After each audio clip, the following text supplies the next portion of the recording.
Right. This is Grahamlet 4.0, minimum viable product. 97.5% of the way memorized. This is Act 5, Scene 2. I have no devices in my ear, no devices in this ear. There's nothing to read, no text on the screen for me to read, and there's not up here or anything like that for me to be reading. So just memorization.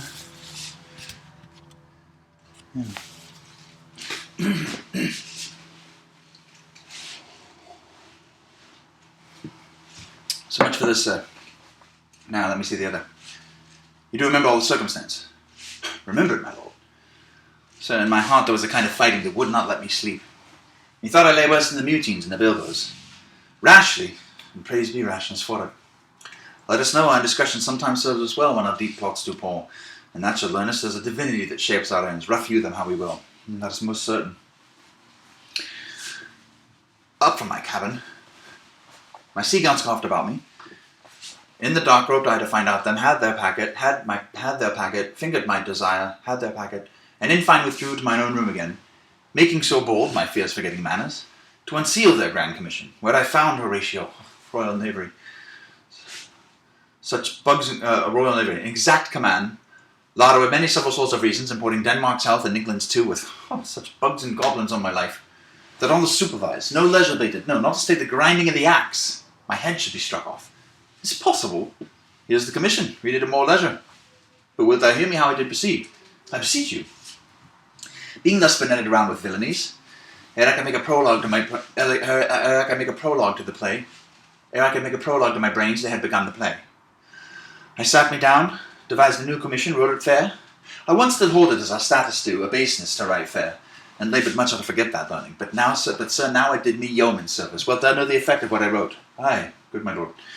An earnest conjuration from the king, as England was his faithful tributary, as love between them like the palm might flourish, as peace should still her wheaten garden wear, and stand a calm between their amity, and many such like as of great charge, that on the view and knowing of these contents, without debating further, more or less, he should the bear us but the sudden death, not shriving time allowed. How is this sealed? Even in that was heaven ornament. I had my father's signet in my purse, which was the model of the Danish seal. Folded the writ up in the form of the other, subscribed it, gave in the impression, placed it safely, the changeling never known. Now the next day was our sea fight, and what to this was sequent thou knowest already. So, Guildenstern and Rosencrantz, go to it. Why, man, they did make love to this employment. They are not near my conscience. Their defeat doth by their own insinuation grow. 'Tis dangerous when the baser nature comes between the past and fell insensate points of mighty opposites. Why, what a king is this! Does it not, think'st thee, stand me now upon? He that hath killed my king and whored my mother, popped in between the election and my hopes, thrown out his angle for my proper life, and with such cousinage. Is it not perfect conscience to quit him with this arm? And is it not to be damned to let this canker of our nature come in further evil? It must be shortly known to him from England what is the issue of the business there. It will be short. The interim's mine. And a man's life no more than, say, one. But I am very sorry, good Horatio, that to Laertes I forgot myself, for by the image of my cause I see the portraiture of his. I'll court his favours. But sure the bravery of his grief did put me into a towering passion.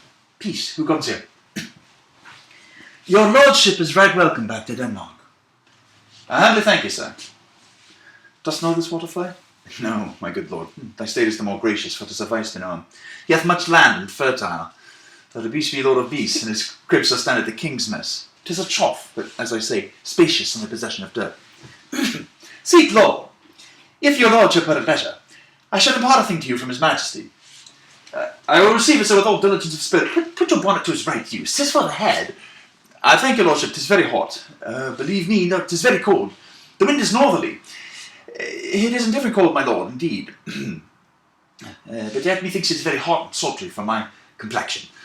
Exceedingly, my lord. 'Tis very sultry, as 'twere... I cannot tell how. But, my lord, His Majesty bade me signify to you that he hath laid a great wager on your head. Sir, this is the matter. I beseech you, remember,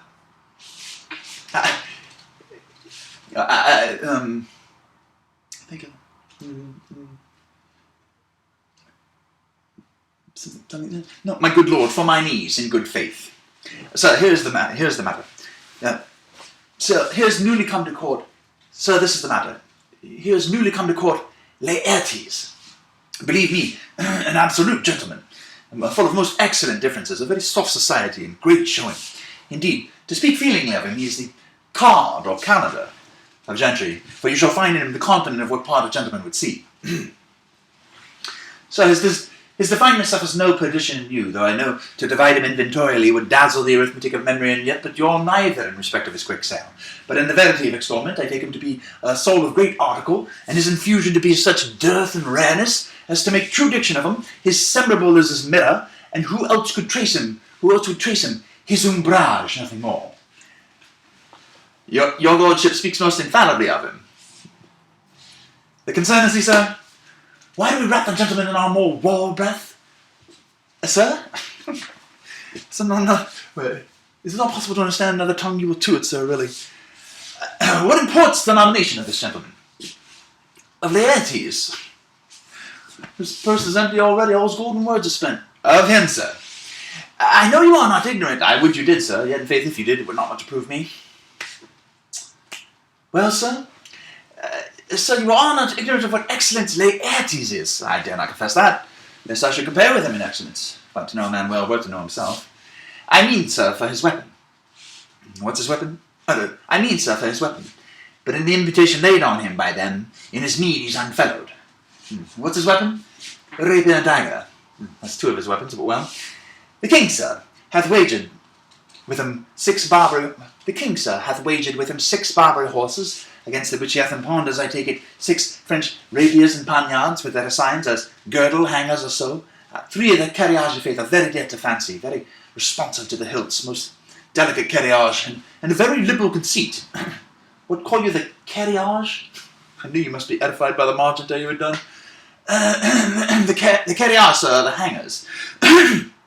The phrase might be more germane to the matter if we could carry cannon by our sides. I would it might be hangers till then, but on. 6 Barbary horses against 6 French swords, their assigns, and 3 liberal conceited carriage. That's the French bet against the Danish. Why is this all impound, as you call it? The king, sir, hath laid, sir, that in a dozen passes between yourself and him he shall not exceed you 3 hits. He hath laid on 12 for 9, and it will come to immediate trial if your lordship would vouchsafe the answer. And how if I answer no? I mean, my lord, for the opposition of your person in trial. Sir, I will walk here in the hall. If it please his majesty, it is the breathing time of day with me.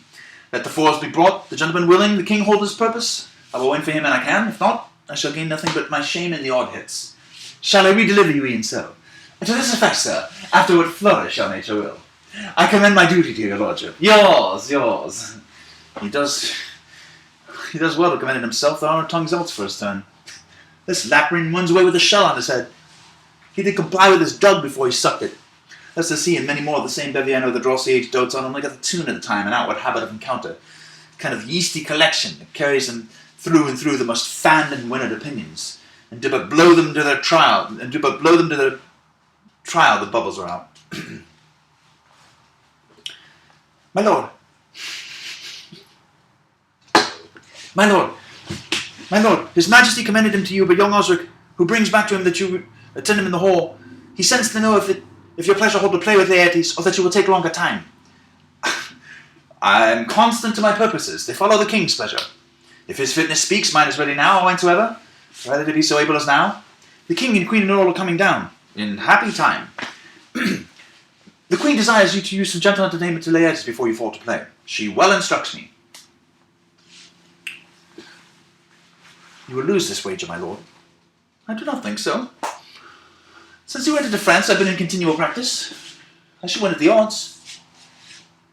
But I would not think how ill all's here about my heart. Nay, good my lord, it is but foolery. But it is such a kind of gain-giving as would perhaps trouble a woman. If your mind dislike anything, obey it. I will forestall the repair hither and say you are not fit, not a whit. We defy augury. There is a special providence in the fall of a sparrow. If it be now, 'tis not to come. If it be not to come, it will be now. If it be not now, yet it will come. The readiness is all.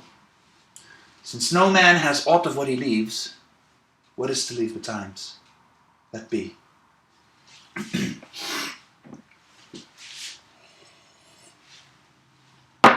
Come, Hamlet, come, and take this hand from me. Give me your pardon, sir, if I've done you wrong. But pardon it, as you are a gentleman. This presence knows, and you must needs have heard. This presence knows, and you must needs have heard how I am punished with a sore distraction. What I have done that might your honour, nature, and exception roughly awake, I here proclaim was madness. Was Hamlet wrong, Laertes? Never Hamlet. If Hamlet from himself is ta'en away, and when he's not himself does wrong, Laertes, then Hamlet does it not. Hamlet denies it. Excuse me. Who does it then? His madness. If it be so, and Hamlet is of the fact. If it be so, Hamlet is of the faction that is wrong. His madness is poor Hamlet's enemy. Sir, in this audience let my disclaiming from a purpose evil free me so far in your most generous thoughts, that I have shot my arrow o'er the house and hurt my brother. I am satisfied in nature, whose motive in this case should stir me most to my revenge. But, in my terms of honour, I stand aloof, and will no reconcilement till by some elder masters of known honour I have a voice and precedent of peace to keep my name ungalled. But I keep my name ungalled. But I will receive your offered love like love. But till that time, I will receive your offered love like love, and will not wrong it. I embrace it freely, and will this brother's wager frankly play. Give us the fours, come on. One for me, come on. Come, one for me, come. I'll be your foil, Laertes. In mine ignorance, your skill shall like a star on the darkest night stick fiery off indeed. You mock me, sir. No, by this hand. Give him the foils, young Osric. Cousin Hamlet, you know the wager? Very well, my lord. Your grace hath laid the odds to the weakest side. I do not fear it. I have seen you both, but since he is bettered, we have therefore odds. This likes me well. Oh no, this is too heavy. Let me see another. This likes me well. These fours of all length. Aye, my good lord.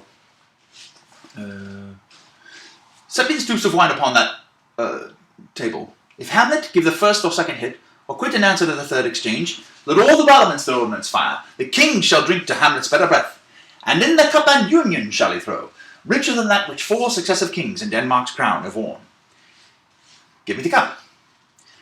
And let the kettle to the trumpet speak, the trumpet to the cannon without, the cannons to the heavens to earth. Now the king drinks to Hamlet. No, I'm jumping ahead.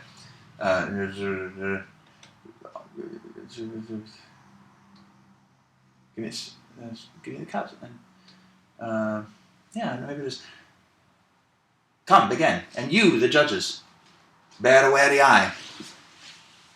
Kick. 1, no, judgment. A hit, a very palpable hit. Well, again. Is it here? Stay. Yeah, stay. Give me drink.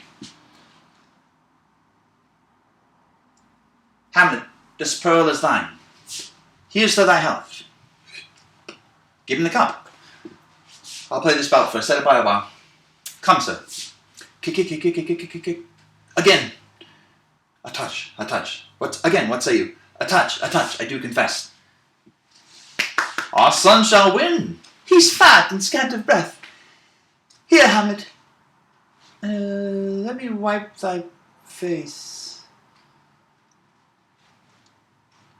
Here, Hamlet. Let me wipe that.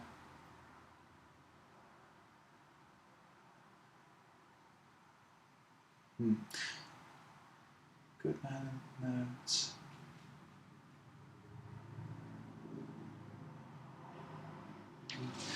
Good madam. Here's to thy fortune, Hamlet. The queen carouses. The queen carouses to thy fortune, Hamlet. Gertrude, do not drink. Good, madam. Good, Gertrude, do not drink. I will, my lord. I pray you pardon me. It is the poisoned cup. It is too late. I dare not drink yet, madam. By and by. Here, let me wipe thy face. Come here, let me wipe thy face. I'll hit him now, my lord. I do not think it. And yet 'tis almost against my conscience. Come for the third day at least, you do but dally. I pray you pass with the best violence. I'm afeard you make a wanton of me. Say you so. Come on. Nothing neither way. I'll fetch you now.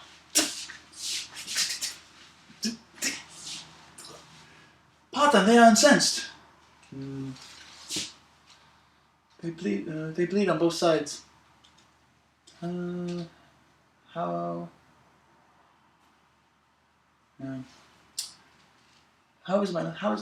is it also?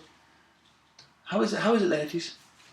Why, as a woodcock to mine own spring jaws, I am justly served with mine own treachery. Look to the queen there. Oh, she bleeds to see them. She swoons to see them bleed. No, the cup. Sorry, this is. No, the cup. Something, my dear Hamlet, the cup. I am poisoned. Treachery. Oh, treachery. Oh, villainy. Treachery. Oh, seek it out. Let the doors be locked. Seek it out. Treachery. Seek it out. 'Tis here, Hamlet. Hamlet, thou art slain. No medicine in the world can do thee good. Indeed, there is not half an hour of life. The treacherous instrument is in thy hand, unbaited and envenomed. Venom too? Then venom to thy work! Treason! Oh, yet defend me, friends, I am but hurt. Here, thou murderess. Here, thou murderous, thou incestuous. Here, thou incestuous, murderous, damned dame, drink of this potion. Is thy union here? Follow my mother! He is justly served. It is a poison tempered by his own hand. Exchange forgivenesses with me, noble Hamlet. Mine and my father's death come not upon thee, nor thine on me. Heaven make thee free of it. I follow thee. I am dead, Horatio. Oh, wretched queen, adieu. You that tremble and look pale, that all but mute saw audience to this act, had I but time, as this fell sergeant death is strict in his arrest. But I could tell you, but let it be. No,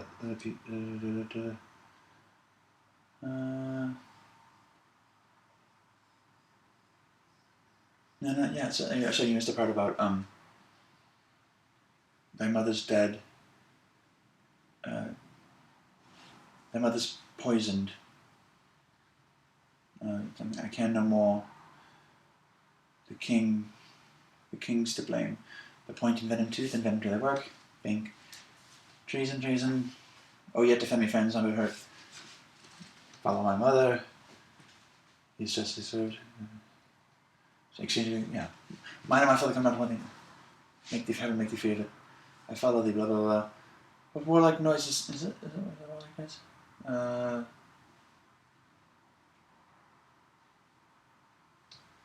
What warlike noise is this? Young Fortinbras, with conquest come from Poland, to the ambassadors from England, gives this warlike volley.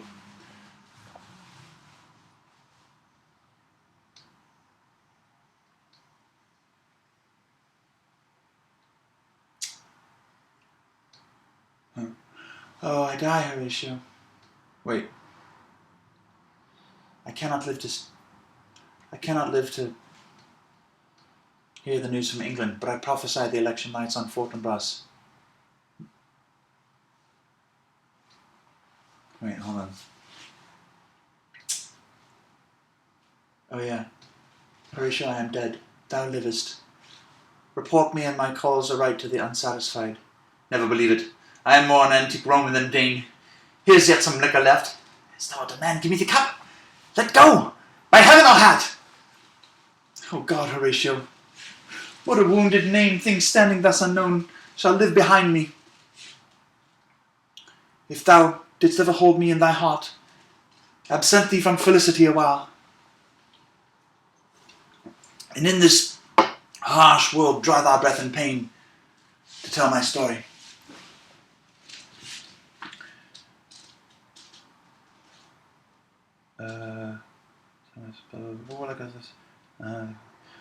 I die, Horatio. The potent poison quite o'ercrows my spirit. I cannot live to hear the news from England, but I prophesy the election nights on Fortinbras. He has my dying voice. So tell him, with the occurrence, more and less, which have solicited, the rest is silence.